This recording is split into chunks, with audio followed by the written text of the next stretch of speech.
Il y a des milliers d'années, sur de lointaines îles asiatiques, les ancêtres nomades des Turcs ont affronté de redoutables prédateurs menaçant leur précieux bétail. Lions, guépards ou loups se jetaient crins sur leurs troupeaux, détruisaient tous les clôtures et festoyaient-les en dévorant ces bâtons de viande vivants, laissant les nomades avec un lourd fardeau financier jour après jour. Pour y remédier, ces hommes ingénieux ont trouvé une solution géniale. Ils ont capturé des loups et les ont dressés contre leur clan, valorisant leur loyauté et instinct de protection tout en éliminant leur côté sauvage. Cette domestication a créé une race unique de compagnons fidèles, massifs et musclés, à la morsure impressionnante. Ce berger intrépide protégeait les troupeaux, dissuadant même les prédateurs les plus redoutables. Qu'il s'agisse de félins féroces, d'ours ou de ses congénères, les alphas ultimes restent les loups. Voici le Kangal, destructeur de loups.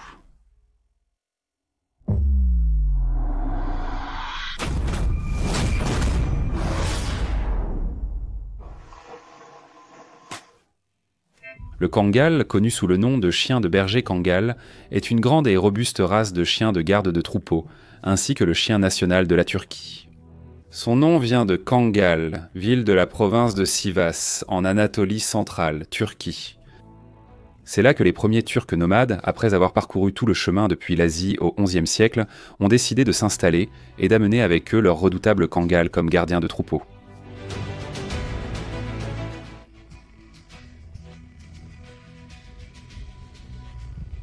Cependant, certains Turcs locaux les racontent une autre histoire fascinante sur la façon dont les Kangals sont arrivés sur les terres turques. Selon la légende, le premier Kangal en Turquie aurait été offert par un souverain indien à un roi ottoman. Ce chien était si redoutable qu'il aurait pu tuer un lion au palais lors d'un combat. Bien que cette dernière partie puisse sembler un peu exagérée, elle est en réalité extrêmement proche de la vérité. Ces chiens ont la force de morsure la plus incroyable du monde canin, atteignant un impressionnant chiffre de 743 livres par pouce carré. Pour mettre cela en perspective, c'est bien plus puissant que la morsure moyenne d'un lion, qui est d'environ 650 livres par pouce carré. Cette race ancienne est parfois appelée les lions d'Anatolie. En 1994, en Namibie, une organisation de conservation a distribué environ 300 chiens Kangal aux agriculteurs pour protéger leur bétail des guépards. Pour vous donner un contexte, les grands félins comme les guépards et les léopards font des ravages chaque année dans les fermes africaines, transformant le bétail en proie facile. En représailles, les agriculteurs tuent souvent ces félins, ce qui a considérablement réduit la population de guépards, les rendant vulnérables. Pour contrôler la situation, les autorités ont introduit des Kangals pour empêcher les guépards d'attaquer le bétail, ce qui, en retour, empêcherait les agriculteurs de tuer les félins.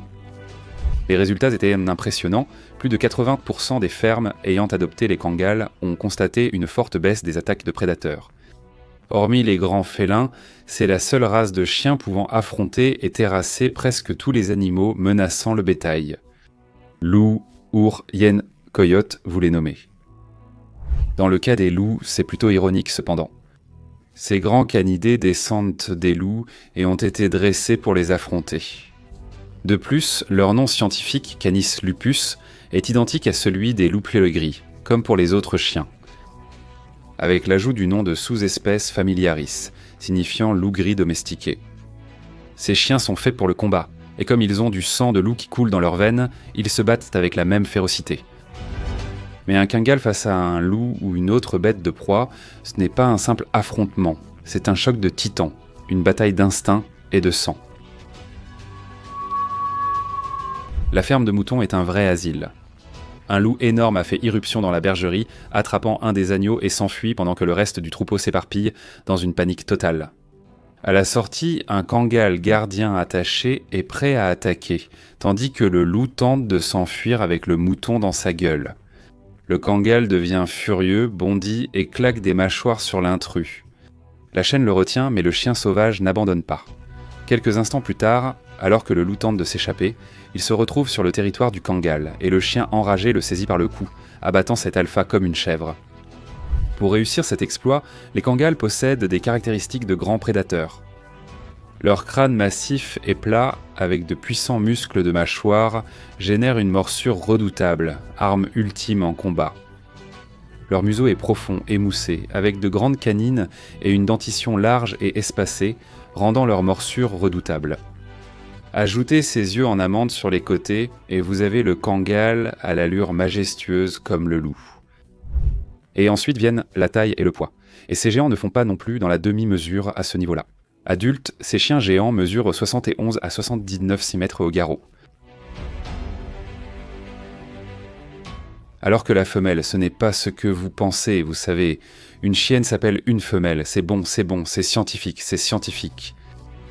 La femelle est un peu plus petite, atteignant entre 66 et 74 cm. Les mâles peuvent peser jusqu'à 66 kg et les femelles jusqu'à 54 kg. Avec de telles proportions, ils ont un avantage, disons, sur la plupart de leurs concurrents, même les loups de taille moyenne. Cependant, malgré le fait d'être parmi les plus grands chiens qui existent, ils ne sont en réalité pas aussi lourds que certaines autres races de mastifs, ce qui signifie qu'ils ont aussi la vitesse et l'agilité, faisant d'eux une triple menace, ce qui est juste un autre avantage. Parce que quand ils affrontent bande des prédateurs, leur travail repose entièrement sur la vitesse. Il y a presque toujours quelques-uns de ces gardiens chargés de surveiller un immense troupeau pouvant aller jusqu'à 1000 moutons, ce qui, ensemble, ressemble à une gigantesque invitation au carnage pour n'importe quel animal affamé cherchant un repas, à moins qu'il y ait un kangal qui contrôle la zone. Alors ils doivent être au top de leur forme, couvrir chaque centimètre de ce troupeau pour s'assurer qu'aucune partie ne soit laissée sans protection, et ça demande de courir pas mal. Pour cette tâche, ils ont de grands corps adaptés au mouvement. Des muscles bien placés, des épaules larges et dessinées, et une carrure avec un avant plus massif. Pendant ce temps, les pattes sont longues et solides, avec des articulations légèrement inclinées qui se prolongent en coussinets amortis, ce qui les aide à passer d'un trot régulier à des pointes de vitesse allant jusqu'à 56 km/h en un rien de temps. Lors de ces poursuites haletantes, les kangals foncent à toute allure sur le loup, utilisant leur taille et leur force impressionnante pour le maîtriser. Après avoir attrapé le loup, ils le plaquent au sol de tout leur poids, ce qui rend sa défense ou sa fuite très difficile. Acculé, le loup peut être maîtrisé par le kangal, qui le mord mortellement aux organes vitaux.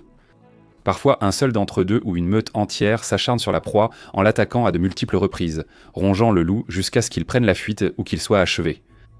La plupart des conflits entre kangals et prédateurs cessent quand l'adversaire, effrayé par une immobilisation, lutte ou morsure, abandonne, évitant ainsi que le chien tue l'intrus.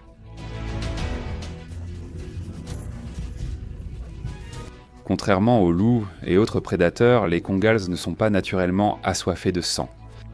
Leur priorité est la défense et repousser les attaquants, ce qui leur a permis de sauver ces guépards namibiens des agriculteurs. Face à une attaque trop violente ou à un prédateur persistant, les chiens protègent leur bétail sans hésiter. Ils n'attaquent pas sans raison, mais se défendent si besoin. Et lors de ces affrontements, alors qu'un kangal peut généralement terrasser un adversaire de taille moyenne, sans effort, parfois les choses changent. C'est quand un kangal seul affronte un énorme prédateur comme un grizzly, 5 à 10 fois plus grand et aussi féroce. Pour des situations comme celle-ci, les propriétaires de fermes ne prennent pas de risques. Ils peuvent généralement compter sur plus d'un de ces chiens féroces. Ainsi, lorsque la situation devient compliquée pour l'un d'eux, ces redoutables canidés s'unissent et déploient de toute leur force contre tout intrus pour protéger leur troupeau, quoi qu'il en coûte. Mais ce n'est pas comme si un kangal reculerait s'il devait affronter seul une meute de loups affamés non plus. Ce type impressionnant a tenu tête à lui seul à 5 loups féroces. C'est vraiment inspirant. De la même manière qu'un kangal plante ses crocs dans les prédateurs intrus, il peut aussi se retrouver dans la même situation. Alors pour les garder sains et saufs, les fermiers veillent à ce qu'ils portent des colliers métalliques à pointe autour du cou pour les protéger de morsures potentiellement mortelles. De plus, les kangals de garde ont les oreilles toujours coupées pour éviter que les prédateurs ne s'y accrochent entre eux. Leur pelage épais aide aussi à repousser les morsures de loups et leur permet d'assurer leur rôle de gardien, même dans des conditions difficiles. Bien que leur travail soit difficile, les kangals ont étonnamment peu besoin de nourriture pour rester en forme. Aux États-Unis, ces chiens commencent souvent par le lait maternel lorsqu'ils sont chiots, puis passent aux croquettes pour chiots, et enfin aux croquettes pour adultes formulées pour la croissance et l'entretien. En Turquie, D'où y viennent ces chiens, le régime est différent. Les Kangals turcs mangent du yal, une pâte de farine d'orge et d'eau chaude, parfois enrichie de yaourt ou d'autres compléments. Ils reçoivent également une modeste portion de 25 grammes de viande par jour. De plus, 3 fois par semaine, ils ont droit à des os bouillis, ce qui aide à développer leur mâchoire puissante et leur morsure redoutable. Fait intéressant, les Kangals n'ont même pas besoin d'entraînement pour devenir d'excellents gardiens de troupeau. Il suffit de laisser un chiot se promener librement parmi les moutons. Même un Kangal adulte qui n'a jamais vu de bétail auparavant peut rapidement s'attacher au troupeau et passer immédiatement en mode gardien. Mais pour vivre avec des humains, les Kangals nécessitent une réelle domestication. Bien qu'ils soient trop loyaux et fassent d'excellents animaux de compagnie, ils gardent encore une part de leur ascendance de loups sauvages, ce qui signifie qu'ils peuvent avoir cet instinct naturel de chef de meute. Lors de l'entraînement, si un Kangal perçoit son maître comme faible, il prendra vite le rôle de chef. Cela complique la gestion de leur comportement. Donc pour s'assurer qu'ils restent calmes avec les visiteurs et qu'ils s'entendent avec les étrangers, il est crucial de les socialiser avec des personnes et d'autres animaux dès leur plus jeune âge. Dans le meilleur environnement possible, un Kangal peut vivre entre 12 et 15 ans, et lorsqu'il atteint l'âge de 6 à 12 mois, il est sexuellement mature. Mais les éleveurs attendent généralement avant de les faire s'accoupler, jusqu'à ce qu'ils aient au moins 2 ans. Les femelles Kangals sont en chaleur 2 fois par an, chaque cycle durant 2 à 3 semaines, période où elles acceptent un mâle. Après l'accouplement, la femelle a une gestation de 63 jours, avec un appétit accru et des comportements de nidification. L'allaitement débute dès la naissance des chiots. Les nouveau-nés dépendent du lait maternel pendant ces premières semaines cruciales, continuant de grandir et de se développer sous son œil attentif. Ainsi, ce redoutable descendant des loups survit encore comme gardien de ses proies.